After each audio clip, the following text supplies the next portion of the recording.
എതിരെ വന്നവരെ തട്ടിത്തെറിപ്പിച്ചുകൊണ്ടായിരുന്നു മുണ്ടും മടക്കി കുത്തി മാങ്കൂട്ടം നടന്നു കയറിയത്. കാലുകുത്തിക്കില്ല, ഒളിച്ചും പാത്തും വന്നതുകൊണ്ടാണ് മാങ്കൂട്ടം പാലക്കാട് കാലുകുത്തിയത്, അല്ലെങ്കിൽ ഞങ്ങൾ ഒലത്തിയേനെ എന്നൊക്കെ വെല്ലുവിളിച്ചവരെ നോക്കി നിർത്തിക്കൊണ്ടായിരുന്നു മാങ്കൂട്ടം ഇന്നലെ പാലക്കാട് എൻട്രി ചെയ്തത്. MLA ഫണ്ട് ഉപയോഗിച്ച് പണിത റോഡിന്റെ ഉദ്ഘാടനത്തിനാണ് മാങ്കൂട്ടം എത്തിയത്. വരുന്നതിന് മുൻപ് ഫ്ലെക്സ് വെച്ച് 4 ആളെ അറിയിച്ചുകൊണ്ടാണ് എത്തിയത്. അതുകൊണ്ട് തന്നെ തടയാൻ വരുന്നവർ വാട എന്ന വെല്ലുവിളി അതിൽ നിന്ന് തന്നെ വ്യക്തമായിരുന്നു.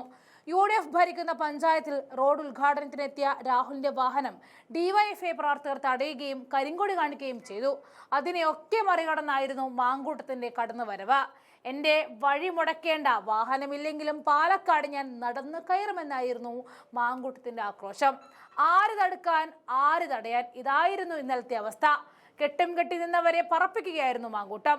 ഉദ്ഘാടനത്തിന് ശേഷം മാധ്യമങ്ങളെ കണ്ട മാങ്കൂട്ടം ഓരോ ചോദ്യത്തിനും കൃത്യമായ മറുപടിയും നൽകി. പഴയ വീറും വാശിയും തിരിച്ചെടുത്തു കഴിഞ്ഞു. എല്ലാത്തിനുമുള്ള മറുപടി ഞാൻ കണക്കിന് കൊടുക്കുന്നുണ്ട് എന്നാണ് മാങ്കൂട്ടം പ്രതികരിച്ചത്. സത്യത്തിൽ മാങ്കൂട്ടത്തിനെ കരിവാരി തേക്കാൻ ധൃതി പിടിച്ച റിപ്പോർട്ടർ ചാനലിന് മുന്നിൽ നെഞ്ചും വിരിച്ച മാങ്കൂട്ടം ഇങ്ങനെ നിൽക്കുമ്പോൾ അവർക്ക് തല താഴ്ത്തി പോകേണ്ട അവസ്ഥയിലേക്കാണുള്ളത്. മാങ്കൂട്ടം മാധ്യമങ്ങളുടെ വാ അടുപ്പിക്കുന്ന മറുപടിയാണ് നൽകിയത്. ആ ദൃശ്യങ്ങൾ കൂടി കാണാം. പാലക്കാടുകാരോട് പറയേണ്ടതൊക്കെ അവരോട് തന്നെ പറഞ്ഞിട്ടുണ്ടല്ലോ, അവരോട് പറഞ്ഞു കഴിഞ്ഞിട്ടുണ്ട്. ഓക്കെ, അതെല്ലാം ഞാൻ ഓൾറെഡി മറുപടി പറഞ്ഞു.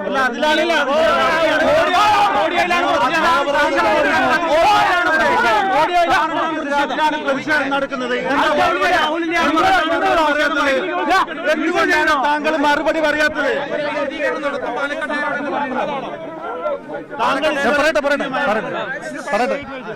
അതായത് പറയേണ്ട സമയത്ത് പറയേണ്ടതുപോലെ തന്നെ എല്ലാ കാര്യങ്ങളും പറയും. 1. 2, നിയമപരമായി നേരിടേണ്ട കാര്യങ്ങളെ ഈ രാജ്യത്തെ ഒരു പൗരൻ എന്ന നിലയിൽ നിയമപരമായി നേരിടും. ജനങ്ങളോട് പറയാനുള്ള മുഴുവൻ കാര്യങ്ങളും പറയേണ്ട കൃത്യമായ സമയത്ത് ജനങ്ങളോട് പറയും. 3ാമത്തെ കാര്യം, നിങ്ങളെല്ലാവരും കൂടെ താല്പര്യം എടുത്തിട്ട് ഒരു അന്വേഷണം നടക്കുന്നുണ്ടല്ലോ, ആ അന്വേഷണം മുന്നോട്ട് പോകട്ടെ. യൂത്ത് കോൺഗ്രസിന്റെ അധ്യക്ഷനായി പ്രിയപ്പെട്ട തൃശൂർ ജില്ലാ യൂത്ത് കോൺഗ്രസിന്റെ മുൻ പ്രസിഡന്റായും ജില്ലാ KSU കമ്മിറ്റിയുടെ മുൻ ഉപാധ്യക്ഷനായും എൻ്റെ കമ്മിറ്റിയിൽ സംസ്ഥാന യൂത്ത് കോൺഗ്രസ് കമ്മിറ്റിയുടെ ഉപാധ്യക്ഷനായിട്ടുമൊക്കെ പ്രവർത്തിച്ച ഉജ്ജ്വല സംഘാടകൻ ശ്രീ OJ ജനീഷ് തെരഞ്ഞെടുക്കപ്പെട്ടിരിക്കുകയാണ്. ജനീഷിന്റെ സംസ്ഥാന യൂത്ത് കോൺഗ്രസ് കമ്മിറ്റി പ്രസിഡന്റായിട്ടുള്ള പ്രവർത്തനം ഏറ്റവും മികച്ചതായിരിക്കുമെന്ന് അദ്ദേഹത്തോടൊപ്പം പ്രവർത്തിച്ച ഒരാളെന്ന നിലയിൽ എനിക്ക് നല്ല ബോധ്യമുണ്ട്. ശ്രീ ഷാഫി പറമ്പിൽ സംസ്ഥാന യൂത്ത് കോൺഗ്രസ് കമ്മിറ്റിയുടെ പ്രസിഡന്റായിരിക്കുന്ന കാലത്ത് ഞാനന്ന് സംസ്ഥാന യൂത്ത് കോൺഗ്രസ് കമ്മിറ്റിയുടെ ജനറൽ സെക്രട്ടറിയാണ്.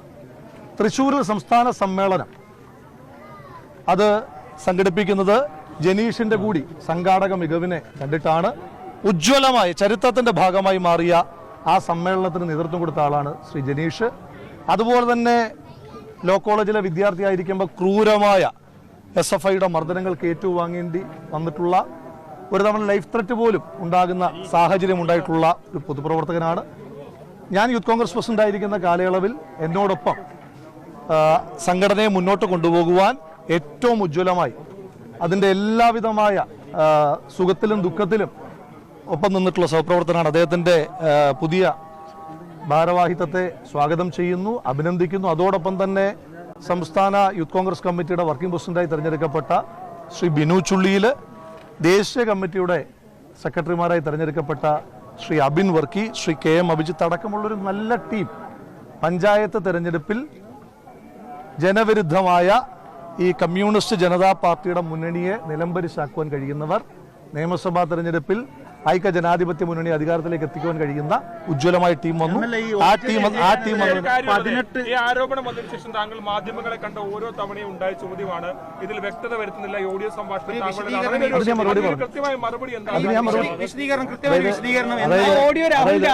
അതായത് എനിക്ക് പറയാനുള്ള മറുപടി കൃത്യമായ സമയത്ത് കൃത്യമായ സാഹചര്യത്തിൽ പറയും.